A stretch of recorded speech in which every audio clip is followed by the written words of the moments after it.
बिस्मिल्लाहिर्रहमानिर्रहीम। अस्सलाम वालेकुम नाज़रीन। पाकिस्तान तहरीक इंसाफ के रुकन सिंध असम्बली राजा अजहर पाकिस्तान और श्रीलंका के दरमियान जारी टेस्ट मैच सीरीज़ के चौथे रोज़ का खेल देखने के लिए स्टेडियम पहुंच गए।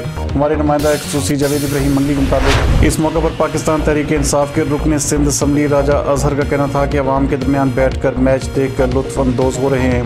नेशनल स्टेडियम में इंटरनेशनल क्रिकेट की बहाली पाकिस्तान की बहुत बड़ी कामयाबी का सबूत है।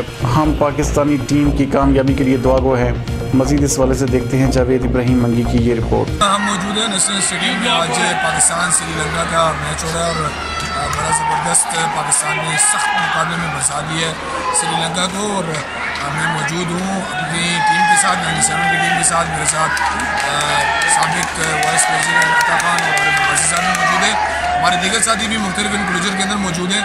और हम इस मौके पर पाकिस्तानी गवर्नमेंट का, पीसीबी का, हुसैन गवर्नमेंट का शुक्रिया अदा करते हैं जिन्होंने इंटरनेशनल क्रिकेट की बहाली में बड़ा अहम रोल प्ले किया। और बड़ा टफ मुकाबला है, बड़ा मज़ा आ रहा है आज माशाल्लाह। क्राउड भी बहुत ज़्यादा है। पाक रेंजर्स और हुसैन पुलिस का भी शुक्रिया अदा करते हैं जिन्होंने अच्छे इंतजाम किए हैं और लोगों को फैसिलिटेट किया है। इसी तरह उम्मीद रखते हैं कि आगे भी इंशाल्लाह हमारे इंटरनेशनल मैचेस जो है वो आते रहेंगे और पाकिस्तान के अंदर हमारे इंटरनेशनल क्रिकेट की बहाली होगी। लेकिन इसका क्रेडिट सारा जो है वज़ीर-ए-आज़म पाकिस्तान और पीसीबी को।